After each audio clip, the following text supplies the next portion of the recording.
బేతాళ కథలు. మృత్యుగండం.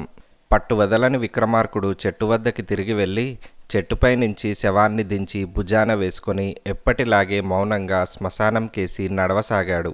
అప్పుడు శవంలోని బేతాళుడు, రాజా, కొందరికి అనుకూల పరిస్థితుల్లో తమ శక్తి సామర్థ్యాలు మేలు చెయ్యకపోగా ప్రతిబంధకాలవుతాయి.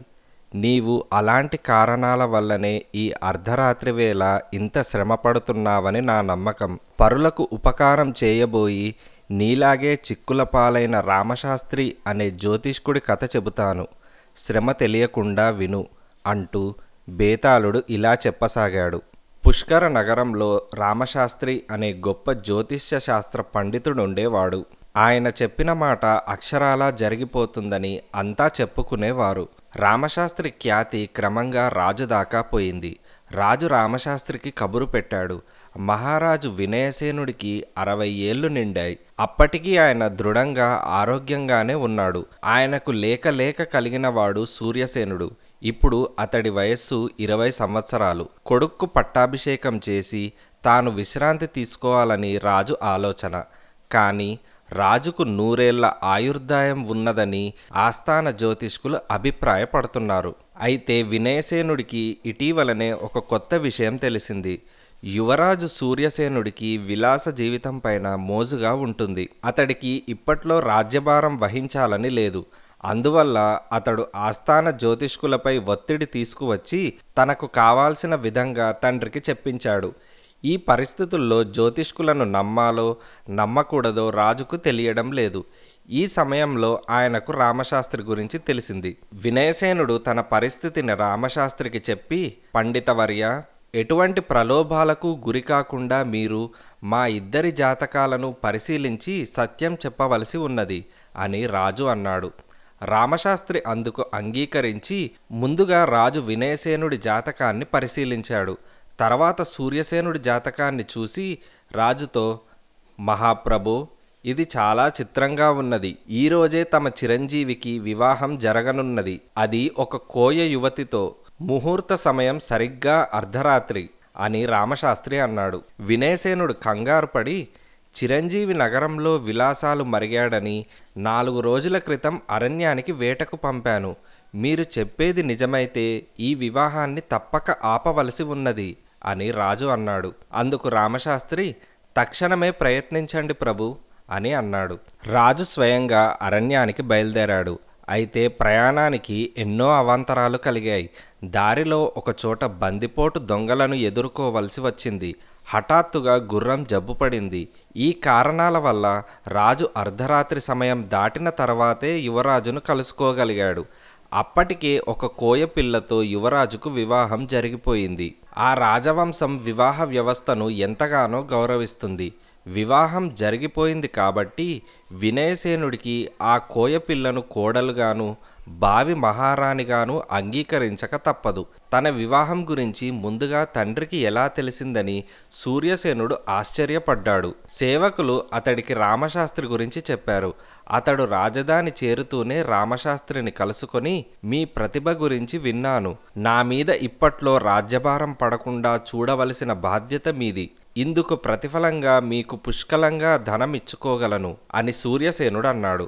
రామశాస్త్రి ఏమీ చెప్పకుండా మౌనంగా ఊరుకున్నాడు. రాజు రామశాస్త్రిని పిలిపించి ఎంతో దిగులుగా, నా కొడుకు మా వంశాచారాన్ని మంటగలిపాడు. ముందు ముందు మా రాజవంశం చరిత్ర ఎంత హాస్యాస్పదంగా ఉంటుందో అని భయంగా ఉన్నది అని రాజు రామశాస్త్రితో అన్నాడు. అందుకు రామశాస్త్రి, దిగులు పడకండి మహాప్రభు.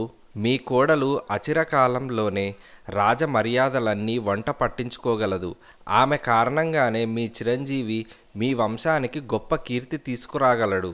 మీరు వెంటనే అతన్ని పట్టాభిషిక్తుణ్ణి చేసి కొంతకాలం పాటు పరిపాలనా విషయాల్లో శిక్షణ ఇవ్వండి అని రామశాస్త్రి అన్నాడు. ఆఖరకు రాజు రామశాస్త్రి చెప్పిన ప్రకారమే చేశాడు. రామశాస్త్రి నిర్ణయించిన ముహూర్తాన సూర్యసేనుడికి పట్టాభిషేకం జరిగింది. అతడు రాజయ్యాడు.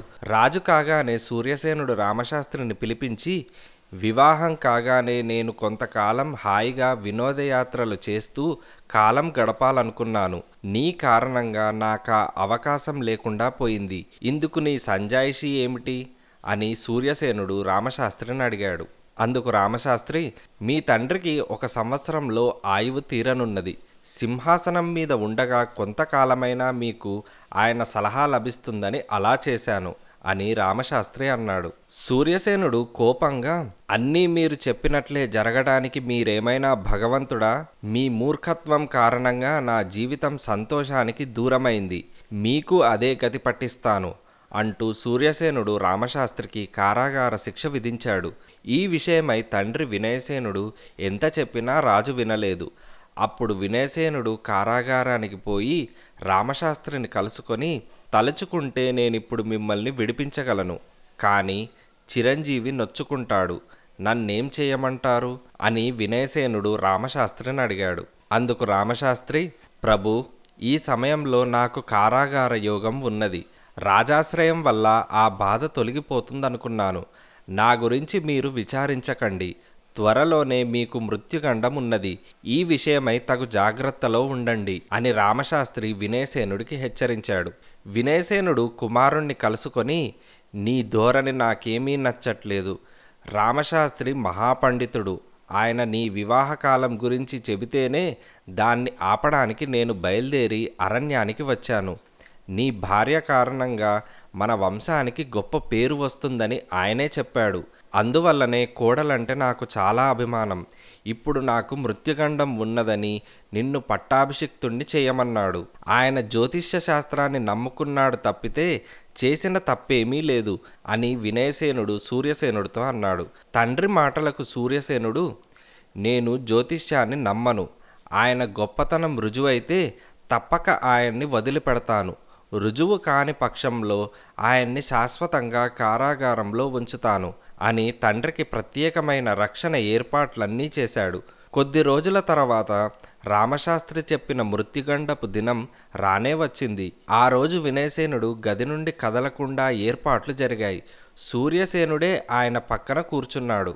రాజు చుట్టూ ఘన వైద్యులు అద్భుత మూలికలతో ఆసీనులై ఉన్నారు. సరిగ్గా రామశాస్త్రి చెప్పిన క్షణాన వినయసేనుడు ఒక పెద్ద కేక పెట్టి తలవాల్చేశాడు. వైద్యులు ఆయన్ని పరీక్షించి గుండె ఆగడం వల్ల మరణించినట్లు నిర్ణయించారు. జరిగినదేమిటంటే, రాజు శయనించిన మంచం పైన వేలాడుతున్న దీపం గుచ్చం మీదకి ఎలాగో ఒక పెద్ద బల్లి చేరింది. ఏ కారణం వల్లనో అది జారి మంచం మీద పడింది. మృత్యు భయంతో ఉన్న వినయసేనుడికి తన మీద మృత్యువు లంఘించినట్టుగా తోచి పెద్ద కేక పెట్టాడు. గుండె ఆగిపోయింది. ఈ సంఘటనకు సూర్యసేనుడు ఆశ్చర్యపోయాడు. అతడు రామశాస్త్రి వద్దకు వెళ్ళి, నేను తమ ప్రతిభను అర్థం చేసుకోలేకపోయాను, నన్ను క్షమించండి. మీ జ్యోతిష పాండిత్యంతో నా పరిపాలనా నిర్వహణలో సహాయపడండి అని సూర్యసేనుడు రామశాస్త్రిని వేడుకున్నాడు.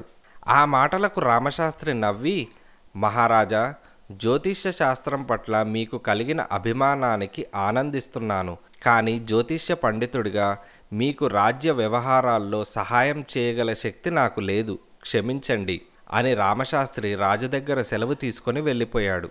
బేతాళుడు ఈ కథ చెప్పి, రాజా, రామశాస్త్రిని గురించి నాకు చాలా సందేహాలు కలుగుతున్నాయి. అతడు రాజాదరణను తిరస్కరించడం పెద్ద పొరపాటని నేననుకుంటున్నాను. మొదట్లో జ్యోతిష్యాన్ని ఏమాత్రం నమ్మని రాజు సూర్యసేనుడు ఇప్పుడు దాని పట్ల ఎంతో గౌరవాన్ని కనబరిచాడు. ఒకప్పుడు తాను కారాగారంలో పెట్టించిన వ్యక్తినే తనకు పరిపాలనా వ్యవహారాల్లో సహాయపడమని కోరాడు. అలాంటప్పుడు జ్యోతిష్య పండితుడిగా తాను రాజుకు సహాయపడలేనని రామశాస్త్రి అనడం అబద్ధం కాదా? ఈ సందేహానికి సమాధానం తెలిసి కూడా చెప్పకపోయావో నీ తల పగిలిపోతుంది అని బేతాళుడు అన్నాడు. దానికి విక్రమార్కుడు, రామశాస్త్రి తాను అభ్యసించిన జ్యోతిష్య శాస్త్రంలో సాటిలేని మహాపండితుడే కాక గొప్ప నిజాయితీపరుడు కూడా. రాజుకు తన పాండిత్యం ద్వారా సహాయపడలేనని అనడం అబద్ధం కాదు. ఎందుకంటే కోయపిల్లతో యువరాజుకు వివాహం జరగబోతున్నదని ముందుగా చెప్పినా ముసలిరాజు దాన్ని ఆపలేకపోయాడు. మృత్యుగండాన్ని గురించి కూడా ఇంతే జరిగింది. ముందే తెలిసి రామశాస్త్రి కారాగారం తప్పించుకోలేకపోయాడు. ఈ కారణాల వల్ల జరగవలసిన దాన్ని ముందుగా ఎరిగి తప్పించుకోలేనప్పుడు జ్యోతిష్యం వల్ల ప్రయోజనం ఏమిటి? అందుకే అతడు రాజాదరణను తిరస్కరించాడు. అని విక్రమార్కుడు జవాబిచ్చాడు. రాజుకు ఈ విధంగా మౌనభంగం కలగ్గానే బేతాళుడు శవంతో సహా మాయమై తిరిగి చెట్టెక్కాడు.